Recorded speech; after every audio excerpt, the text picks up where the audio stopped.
Olá, pessoal, sejam todos muito bem-vindos à nossa segunda aula da Semana do Direito Societário, edição especial de Startups. E aí, gostaram da primeira aula?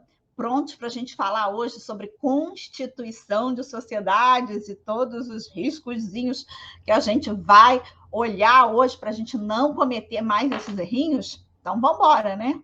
Bem, lembrando que nessa semana do direito societário você vai aprender sobre as possibilidades de trabalhar com direito societário, em especial startups. Vamos aprender sobre investimentos em empresas e ver o que é diferente quando a gente fala de investimento em startup.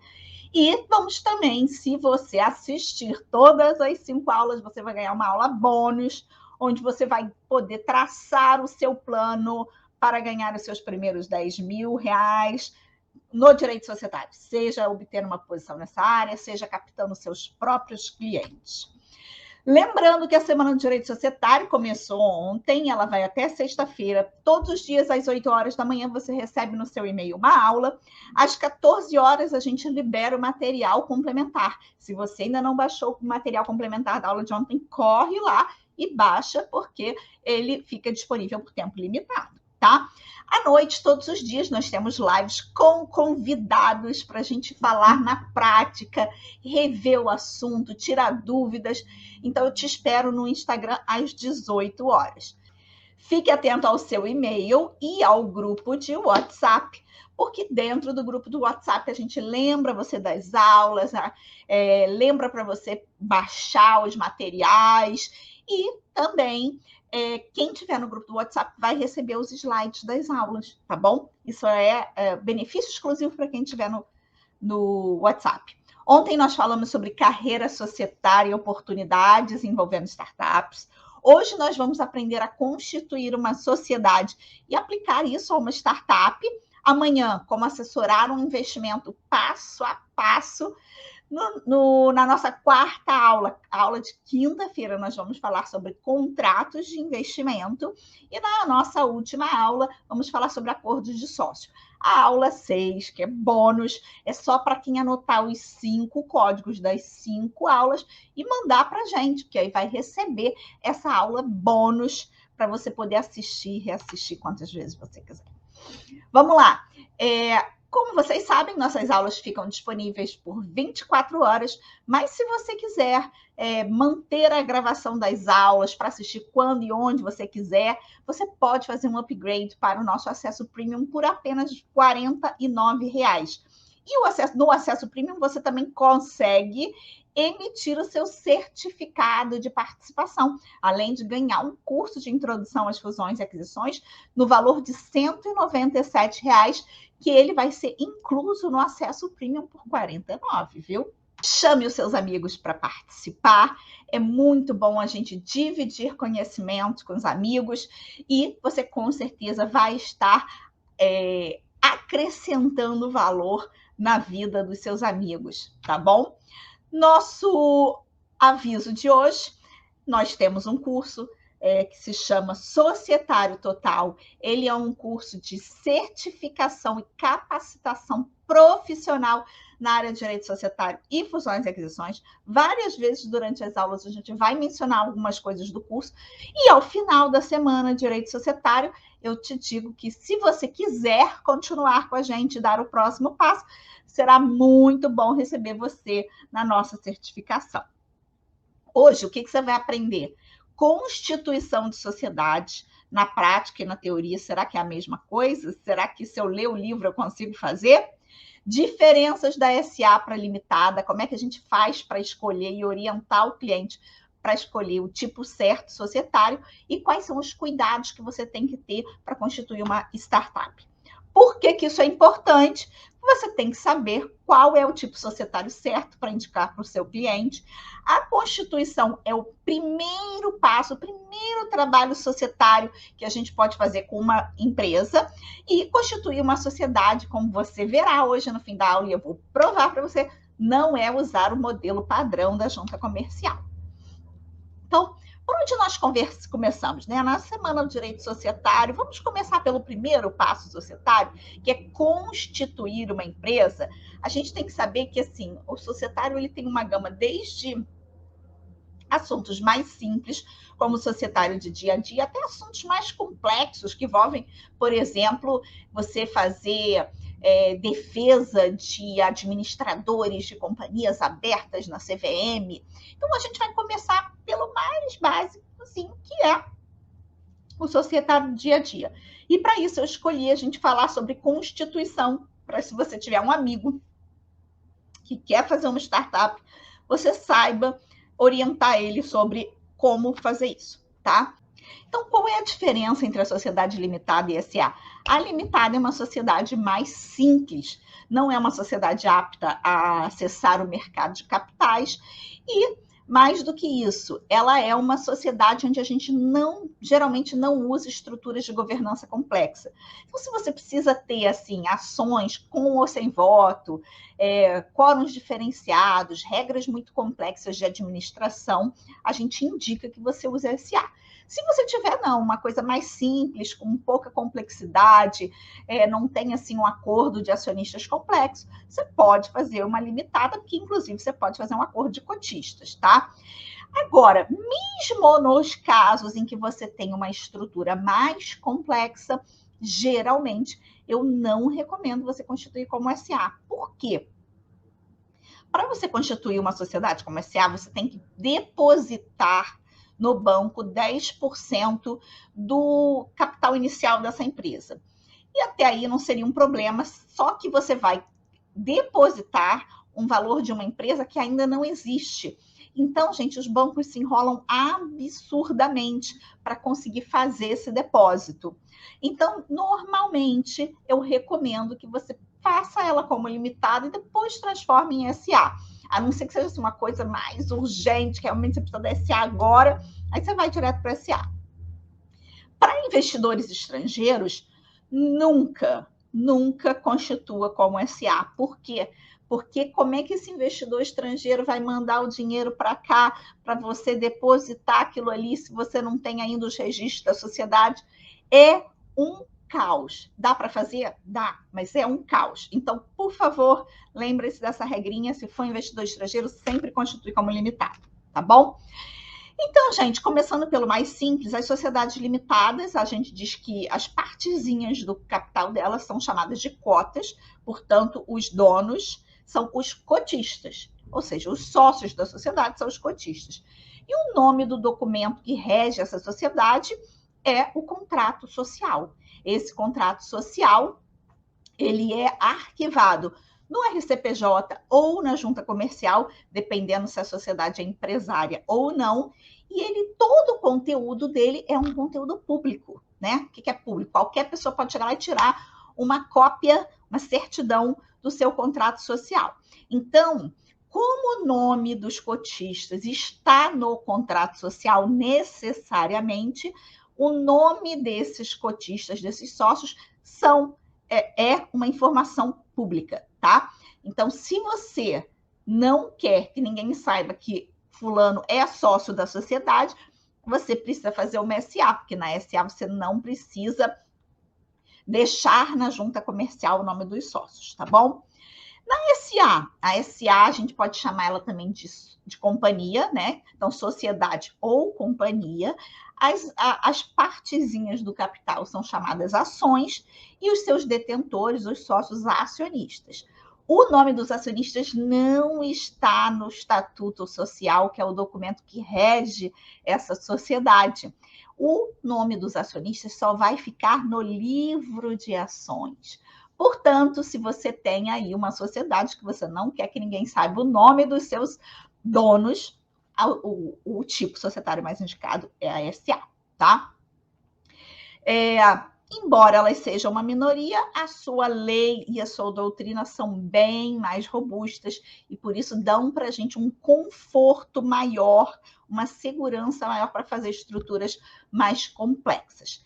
As SA são sempre registradas na junta comercial, porque para ser SA ela é necessariamente empresária.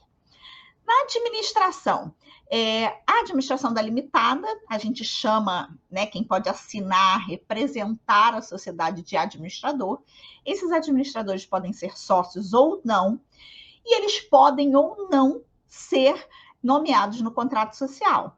Mas veja bem, mesmo que eles não sejam nomeados no contrato social, a indicação deles tem que ser feita numa reunião de sócios, numa assembleia de sócios, que tem que ser arquivada na junta comercial.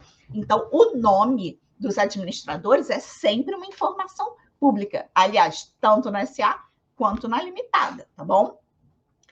Então, não vamos confundir. Sócio é o dono da empresa. Administrador é como se fosse o diretor, que é quem tem o direito de assinar. Só que na limitada a gente não chama de diretor, chama de administrador. Olhando aqui um pouco a estrutura, então, da limitada, você tem os sócios que se reúnem em uma reunião de sócios ou uma assembleia, que, por sua vez, indica os administradores.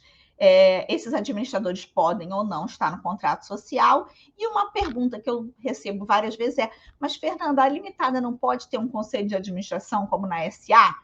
Pode ter um conselho de administração, mas ele não é igual ao da SA. Ele é um conselho de caráter consultivo, ou seja, ele não pode usurpar as competências privativas dos órgãos que existem na lei, que são, né, a reunião de sócios e a administração da empresa, tá? Já na SA, como é que é feita a administração? A SA, ela pode ter diretoria e conselho de administração ou só diretoria. Apesar de tanto o conselho quanto a diretoria serem considerados administração, somente a diretoria pode assinar em nome da empresa. O conselho de administração, ele serve assim para aprovar as políticas e as estratégias da empresa, tá? A administração na SA, ela nunca é nomeada no Estatuto Social, mas é uma informação pública, porque as atas que elegem os administradores têm que ser arquivadas na junta comercial. Os administradores podem ou não ser sócios, lembrando daquela regrinha que a gente não pode confundir administrador com sócio. E antigamente as sociedades anônimas tinham uma exigência de ter no mínimo 2 diretores, e isso caiu. Não temos mais essa exigência. Então, a rigor, você consegue fazer uma estrutura de administração muito parecida com a limitada. Reunião de sócio-administrador, assembleia, diretor. É bem parecido, tá bom? A estrutura, então, na SA, os sócios se reúnem numa assembleia de sócios que, por sua vez, elegem os administradores. Se a sociedade tiver conselho de administração, a assembleia elege o conselho, que, por sua vez, elege a diretoria. Se não tiver conselho de administração, a assembleia elege direto a diretoria. E os sócios, Fernanda? Não tem muita diferença também, tá? Os sócios na limitada, eles podem ser pessoas físicas ou jurídicas, nacionais ou estrangeiras. Não tem limitação, por exemplo, às vezes as pessoas ficam fantasiando coisas assim, tipo, como é limitada, não pode ter sócio estrangeiro. Não, não tem isso, tá? Pode ser. E melhor ainda, na limitada, agora ela pode ser unipessoal, ou seja, ela pode ter um único sócio, seja ele brasileiro ou estrangeiro. Um ponto que você precisa ficar atento na limitada é que os sócios são solidariamente responsáveis se o capital social não estiver completamente integralizado. Já na SA, como é que é? Podem ser pessoas físicas, podem ser pessoas jurídicas, podem ser nacionais, podem ser estrangeiros. Porém, se a sociedade for ter apenas um sócio e ele for, a gente chama ela então de subsidiária integral, nesse caso, só pode ser uma sociedade brasileira. Então, não posso ter como único sócio da SA uma empresa estrangeira, tá bom? Eu até posso ter isso num período assim transitório, porque tinham 2 e saiu um, aí ficou, e aí a lei te dá um prazo para restituir, mas a regra geral não pode, tá bom? Cada sócio só responde pelas ações que subscreveu. Lembrando que subscrever ação é você adquirir a titularidade daquela ação.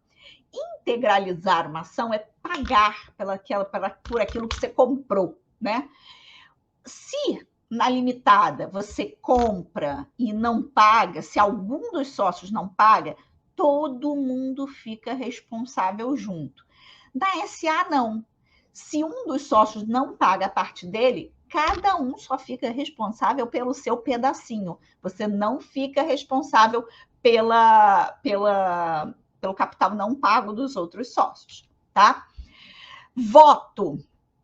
A alteração do contrato social na limitada requer 75% das cotas com direito a voto. E já se admite cotas sem direito a voto. Apesar disso não estar no Código Civil, a Junta Comercial, a Instrução Normativa 81 do DREI, ela já permite, já reconhece que a gente pode ter cotas sem direito a voto. Um ponto importante aqui para a gente lembrar é que as limitadas, caso elas sejam microempresas ou pequenas empresas, a gente tem uma exceçãozinha ali que permite que o contrato social seja alterado por 50% mais uma cota. Então, cuidado na hora que você for ter uma micro ou pequena empresa, porque a regra pode, não necessariamente é, mas pode ser diferente, tá bom? Voto na SA. A SA ela é regida pelo princípio do majoritário, que é 50% mais uma ação. Então, se eu tiver 50% mais uma ação, a rigor eu consigo aprovar ou não aprovar qualquer coisa dentro da SA, tá? Lembra que a gente na SA pode ter capital também não votante. Eu estou falando do capital votante, né? É 50% mais uma ação do capital votante, tá? Por quê? Porque tem ações preferenciais que podem ou não ter direito a voto. É errado a gente dizer que ação preferencial é ação que não tem voto. A ação preferencial pode ou não ter voto, tá? Então, para você ter esse princípio do majoritário, dos 50% mais um, é 50% mais um das ações votantes. Então, Fernanda, qual é a diferença? A diferença é que numa limitada eu preciso 75% para aprovar aumento de capital, redução de capital, mudança de objeto, mudança de sede. E na SA eu aprovo tudo isso com apenas 50% mais um do capital votante. Tem melhor ou pior? Não, vai depender de qual é a estrutura do capital da sua empresa. Se você está representando um sócio majoritário, né, que tem 60% do capital, qual dos dois você acha que é melhor? SA ou limitada? Na SA, ele com 60% aprova tudo. Na limitada, com 60%, ele não aprova muita coisa. Então, esse é um ponto para você pensar. Já se você está pelo minoritário, nossa, para você tem 40% do capital, muito melhor ser uma limitada, né? Porque você barra um monte de coisas, tem voto necessário ali para vetar várias coisas por lei. Já na SA, com 40%, amigo, você vai ter que adotar o que o controlador quiser. Óbvio que eu estou considerando aqui que a gente não tem um acordo de sócio. Se tiver um acordo de sócio, um quórum qualificado no estatuto, etc., aí são outros 500. Estou falando o básico da lei, tá bom? Algumas mentiras que a gente precisa saber para a gente não ficar repetindo. Limitada não precisa fazer publicação e não precisa ter livro societário. Isso é mentira, tá? A limitada, ela tem várias coisas que tem que fazer publicação, sim, como renúncia de sócio, como redução de capital, e ela tem que ter livros societários. O que acontece é que, no caso de limitadas com 10 ou menos sócios, ela pode adotar um regime simplificado em que ela pode dispensar os livros societários, pode dispensar algumas publicações, tá? Então, não adianta você ficar repetindo esse negócio, limitado é melhor porque não tem livro e não tem publicação. Isso está errado. SA. A SA, a gente vê, eu não quero SA porque todas as atas devem ser registradas na junta comercial e publicadas. É mentira. Algumas atas têm que ser registradas e algumas atas têm que ser publicadas. No nosso curso, a gente explica uma a uma qual tem que ser registrada e qual tem que ser publicada, tá? Então, Constituição tem que registrar.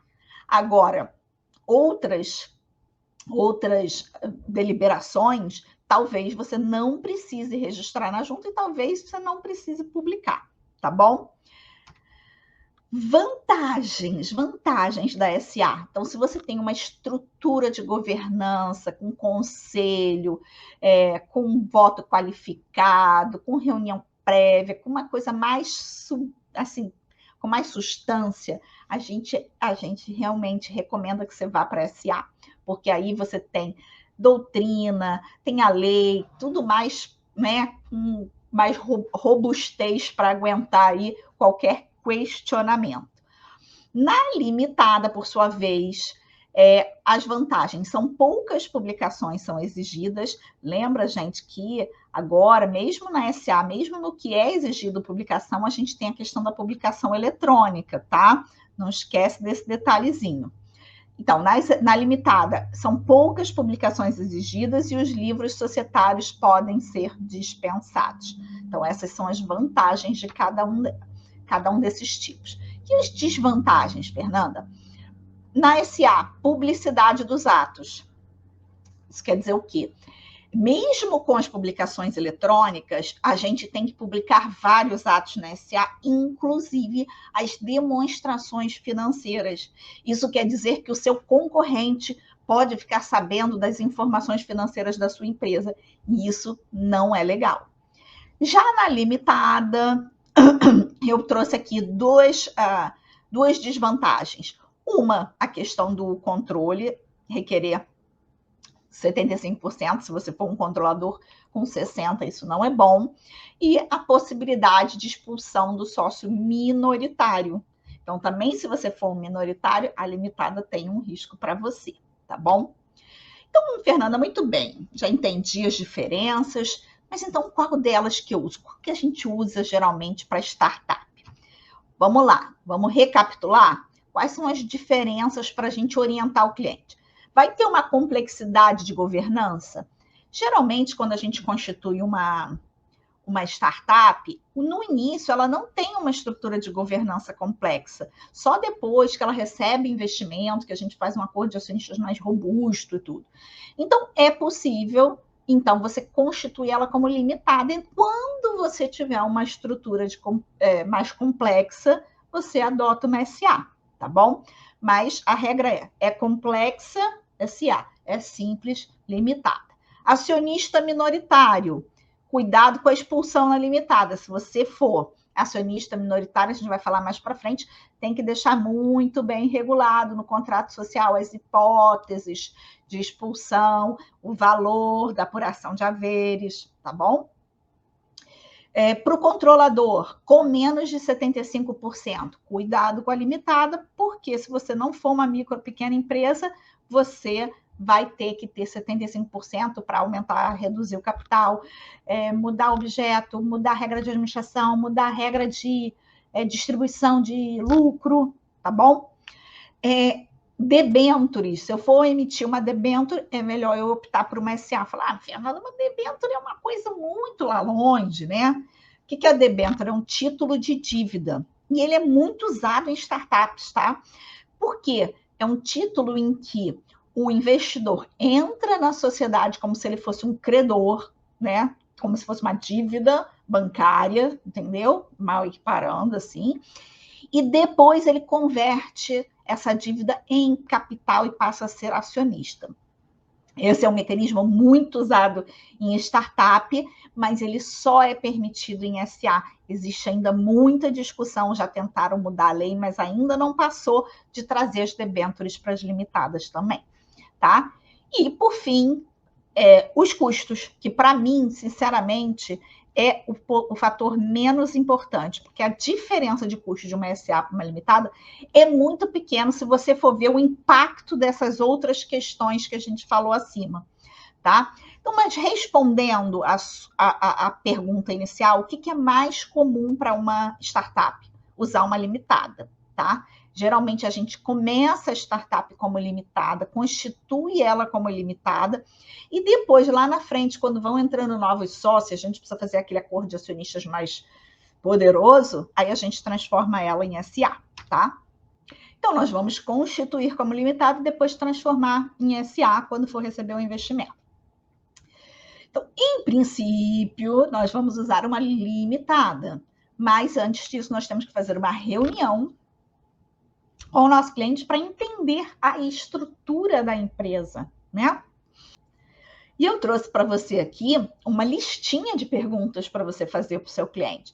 Qual vai ser o nome da sociedade? Porque isso tudo você vai usar para redigir o instrumento de constituição e o contrato social, tá? Qual o nome da sociedade? Quem vai ser os sócios? Vai ter sócio estrangeiro? Qual é o objeto social? Qual é a sede? Onde ela vai ficar localizada? Qual será o capital social? Como ele vai ser pago? Lembra da regrinha que na ilimitada, se ele não for totalmente pago, todo mundo fica solidariamente responsável. Então, se eu vou adotar uma limitada, eu tenho que ter cuidado com isso, tá? Por outro lado, se for uma SA, lembra que você tem a integralização mínima de 10%. Então, se o capital for 1.100, você tem que depositar no banco antes de constituir. Temos de ações preferenciais, aquelas ações que podem não ter direito a voto. Se sim, quais são as preferências que ela tem? Ela tem um voto diferenciado em alguma coisa? Ela tem o direito de receber mais lucros que as outras? Qual é a preferência dessas ações ou cotas preferenciais? As cotas preferenciais, as ações preferenciais vão ter direito a voto amplo e restrito ou restrito? Vai ter um conselho de administração? Se sim, quais são as atribuições? O que esse conselho vai fazer dentro da empresa? Porque se for uma estrutura mais robusta de conselho, a gente vai para SA. Se for só um conselho consultivo, a gente pode ficar na limitada. Quem vai assinar pela sociedade? Vai assinar em conjunto ou separadamente? Quais são as limitações de poder? Ele vai poder fazer tudo? Pode contratar um empréstimo de $1 milhão? Ou eu vou botar no meu estatuto, no meu contrato social, algumas matérias que eles não podem assinar sem ter aprovação dos sócios? Esses administradores podem outorgar procuração para quem eles quiserem? Qual é a forma de outorga de procuração, né? Matérias com quórum qualificado, ou seja, que se o normal da lei é 50% mais um, eu vou querer ter alguma matéria que eu quero que seja aprovada por 80%, por 90%, por unanimidade, ou na limitada é 75%, mas eu quero subir o quórum para determinadas matérias para 80%, 90%, 100%, tá?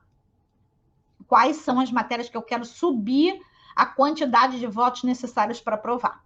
Se é mantida a regra legal dos dividendos e das reservas, ou você tem alguma coisa ali que você gostaria de regular em relação à distribuição de lucro, criação de reservas?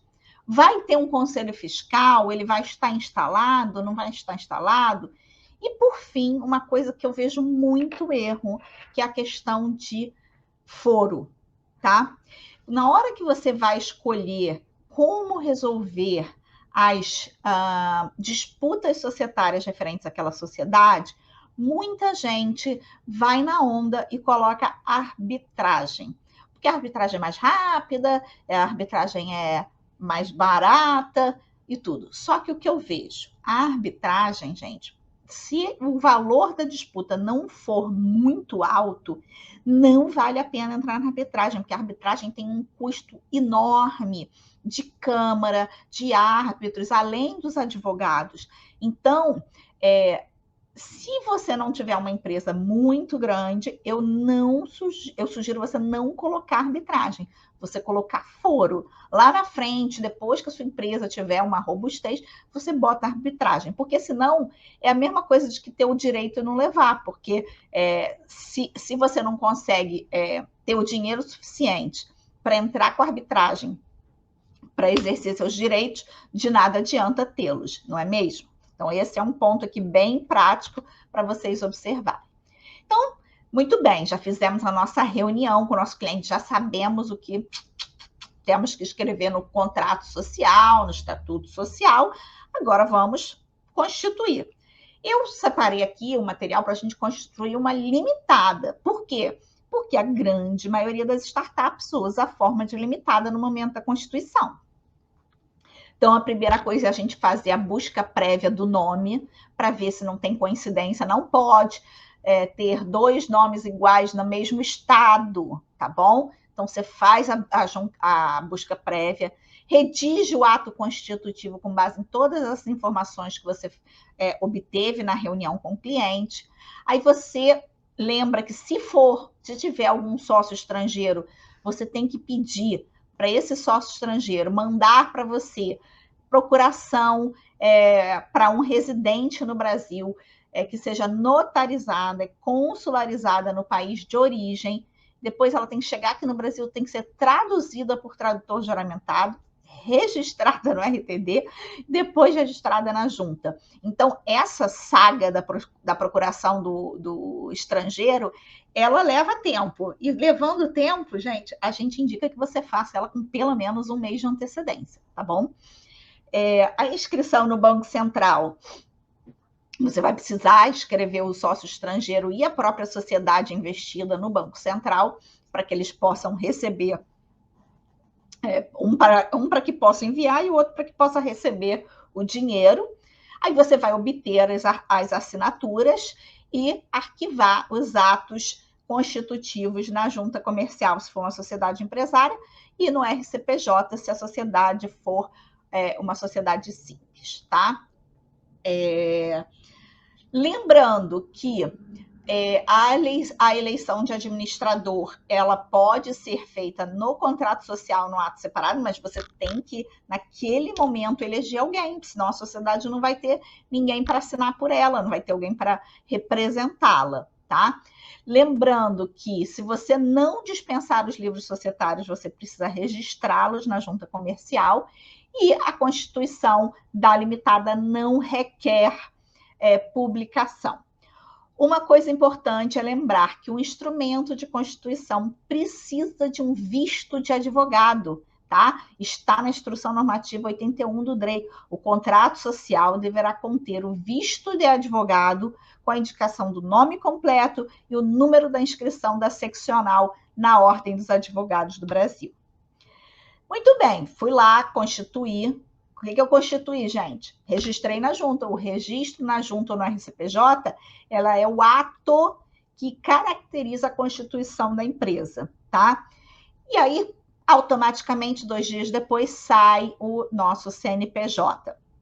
Eu não recomendo que você faça as licenças aplicáveis, inscrição municipal, alvará, inscrição estadual, porque, gente, é um trabalho enorme. Então, eu recomendo que para esse tipo de trabalho você contrate um despachante, vai sair mais fácil e mais rápido para o seu cliente. E não é um trabalho societário, é um trabalho realmente de ir, juntar papel, levar, registrar e voltar, tá?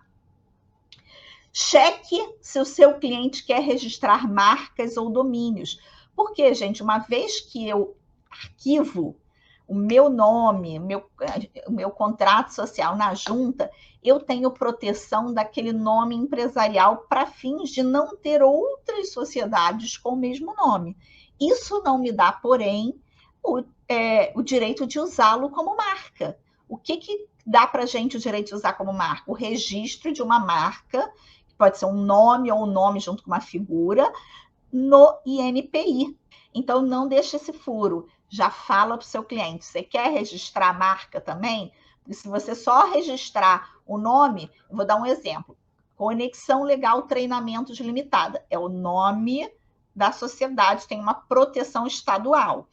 Qual é a marca? Esse símbolozinho que vocês estão vendo aqui em cima, Conexão Legal. Essa é a marca registrada no INPI e que tem proteção nacional, tá bom? Além disso, a gente tem que registrar também o domínio, né? Porque eu registrar a sociedade, registrar a marca, não me dá, por exemplo, o conexãolegal.com.br. Então, tem que registrar o domínio. Você pode usar, por exemplo, o site Registro BR. Muito fácil, muito rápido de fazer o registro. E é baratinho também, tá? E oriente o seu cliente a iniciar o quanto antes a abertura de uma conta bancária. Por quê? Porque, gente, a saga para se abrir uma conta bancária no Brasil de uma sociedade nova é incrível. Os bancos pedem tudo e mais um pouco. É uma burocracia enorme. Você não consegue, por exemplo, abrir nesses bancos digitais mais modernos ainda as contas de pessoa jurídica. Então, é muito importante. Fala para o seu cliente amigo, começa já a abrir a conta, vai lá no Itaú, no Bradesco, no Santander, um banco que você quiser, mas já começa esse processo, porque até você ter tudo na sua mão, uma conta aberta, cartão de crédito, tudo para a empresa funcionar, pagar os funcionários, etc., isso demora meses. E a gente precisa disso para poder ter o funcionamento normal da empresa, né? Agora, prepare-se para olhar os riscos que você precisa ficar de olho e tratar no seu contrato social, tá? Esses riscos são muito importantes. Por isso que eu digo que não basta pegar o modelo da junta. Você tem que olhar isso aqui e ver o que se aplica para a sua realidade. Primeira coisa é a estrutura societária. O que é estrutura societária, Fernanda? É quem vai ser o dono de quantas ações, de quantas cotas, com que percentual no capital da sociedade. Lembre-se que, no caso de startups, é muito comum que a gente dê para os funcionários o que a gente chama de stock option, que é o plano de compra de ações. Então, eles vão poder receber ações da companhia ou da limitada. E isso quer dizer que se você tem um sócio que tem exatamente 50%, e depois a companhia tiver que emitir novas ações para dar para os seus funcionários, por exemplo, esse cara que tem 50% vai ser diluído e vai perder, às vezes, o controle da empresa. Então, já pense antecipadamente qual é o percentual que cada um vai ter para quando chegar lá na hora de poder emitir um stock option, você já sabe de onde vão sair as ações do stock option. Já reserva lá um pedacinho para elas, tá bom? Outra coisa, já pense também na estrutura societária se você for receber um novo investidor. Imagina que eu tenho duas pessoas, tem o João e a Maria, eles são sócios. E hoje o João tem, sei lá, 51% e a Maria 49%. Se for entrar um outro sócio aqui e o João quiser vender uma parte da participação dele, ele vai perder o controle, porque ele tem só ali 51 e a Maria tinha 49. Então, já pensa antecipadamente qual é o percentual que você vai dar para cada um, se lá na frente tiver que entrar um investidor. Como é que ele vai entrar aqui de forma que os fundadores não tenham o seu poder alterado no momento da entrada desse novo sócio, tá? Se você estiver pelo majoritário, tenha cuidado com os 75%, já falei para vocês. E o risco do capital não integralizado, né? Se o capital não estiver integralizado, lembre-se que todos respondem solidariamente por aquele valor. Então, quando você estiver fazendo ali o seu contrato social, várias vezes o cliente fala assim, vamos já subscrever. Olha, hoje o capital vai ser de 10 mil reais, mas hoje a gente só vai pagar 1.000, o resto a gente vai pagar em não sei quantas parcelas. Lembre-se, se tiver parcela sem pagar ainda dentro da limitada, você cria risco para todos os sócios. Por quê?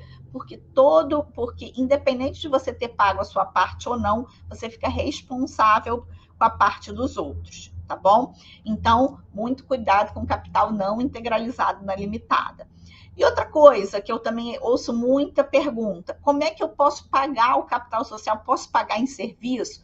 Não, gente, você não pode pagar o capital social de nenhum tipo societário em serviço. Você pode pagar ele em crédito, você pode pagar ele em dinheiro e pode pagar ele em bens. Mas veja bem, se você fizer um contrato de prestação de serviço com a sociedade, então, por exemplo, Fernanda faz um contrato de prestação de serviço com a sociedade, portanto, Fernanda vai ter um crédito contra a sociedade.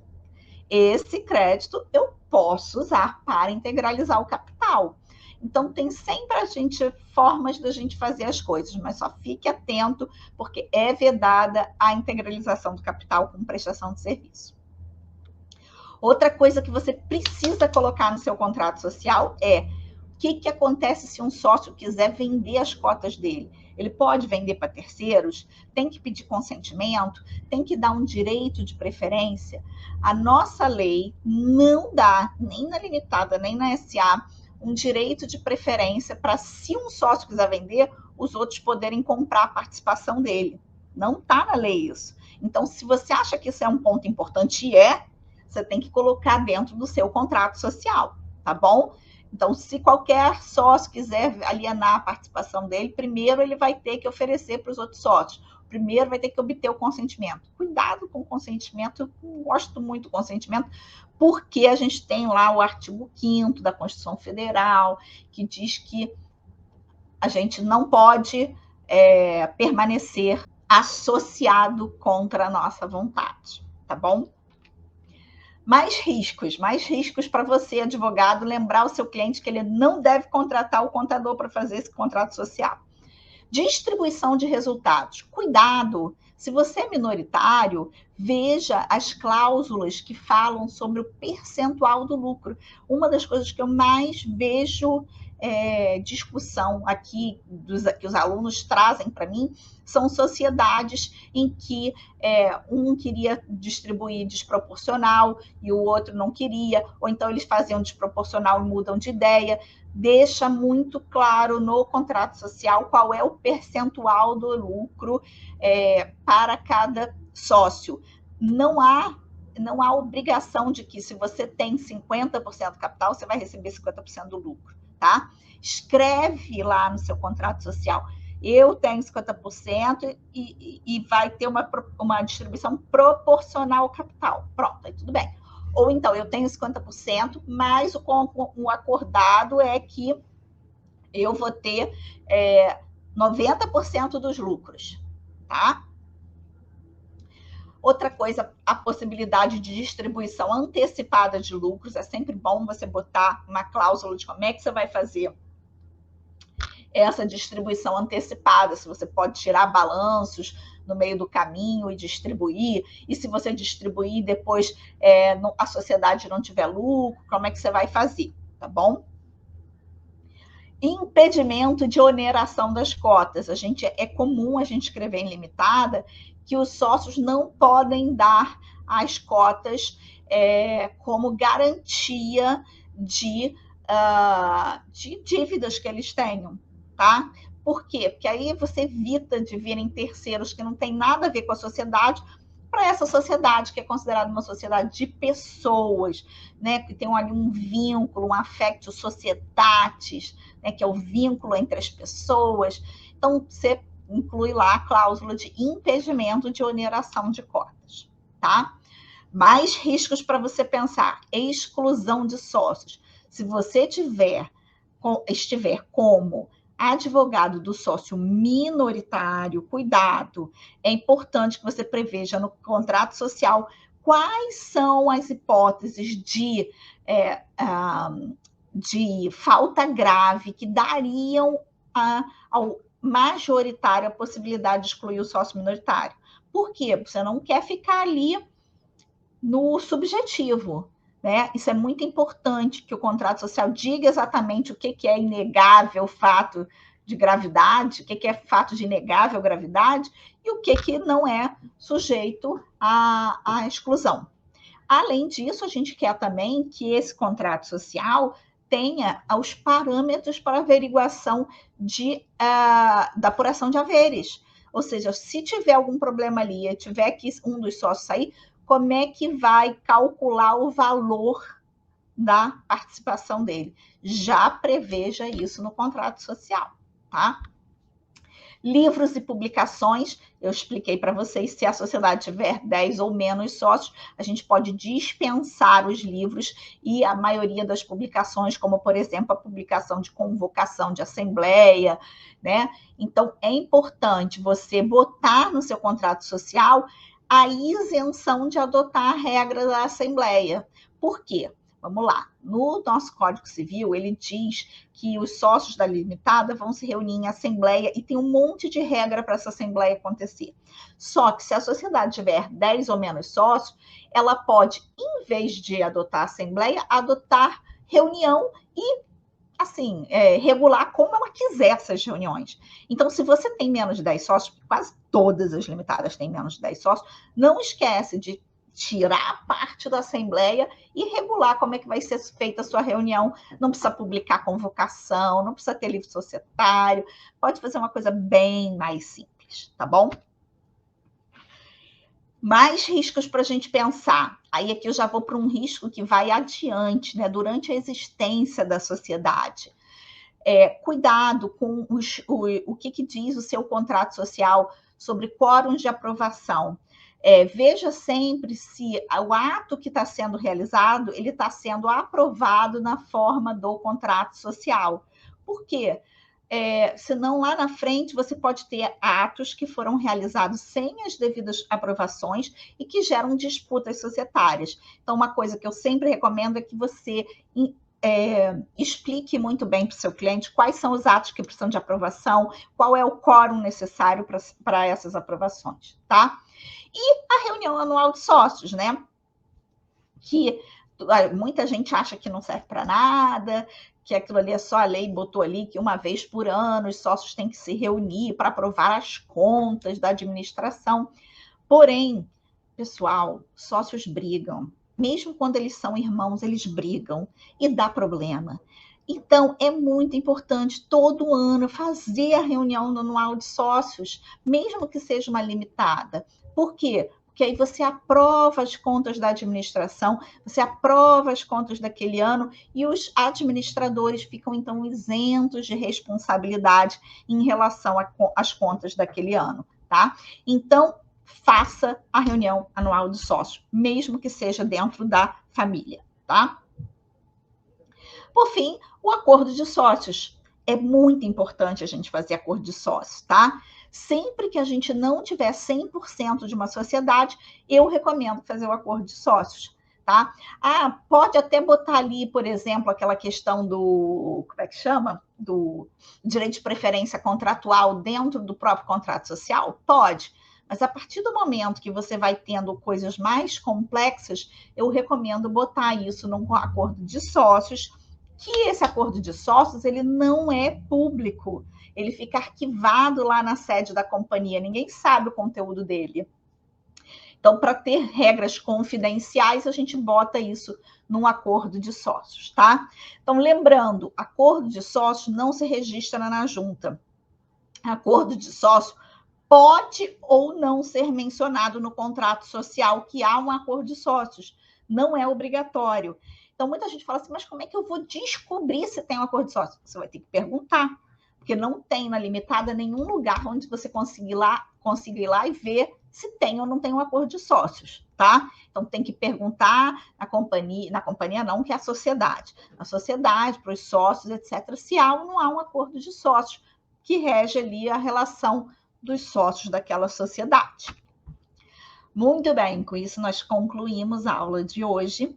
É muita coisa, né? Eu tirei até a parte de SA para não confundir a cabeça do pessoal, mas agora você já entendeu que constituir uma sociedade não é simplesmente pegar o modelo da junta, que tem coisinhas ali que você precisa ajustar dependendo do lugar onde você está sentado à mesa, tá bom? Pelo minoritário ou pelo majoritário.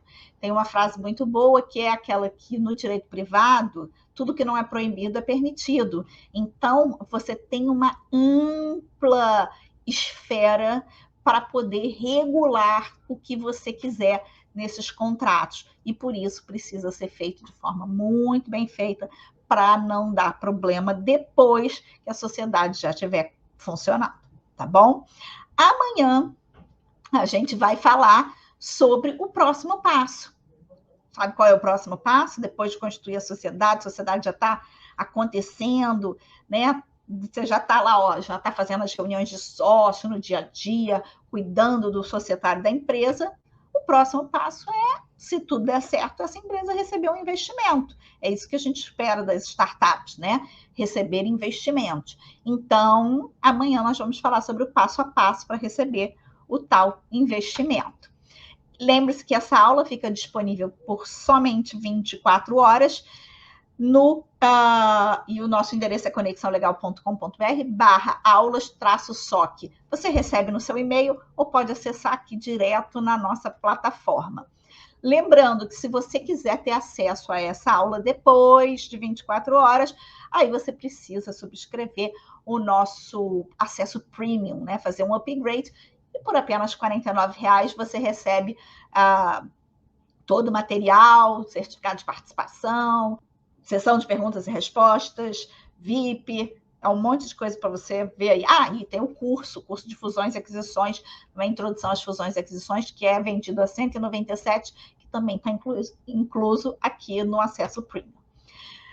Lembrando que no WhatsApp você vai receber esses slides e às 14 horas a gente tem o material complementar da aula, que é um e-book que você pode baixar. Código da aula de hoje, para você anotar os 5 códigos e receber a aula 6 de bônus, é sem riscos. Anota todos eles, junta todos e no final você vai me mandar esses códigos e eu vou te mandar a aula bônus, tá bom? Até amanhã.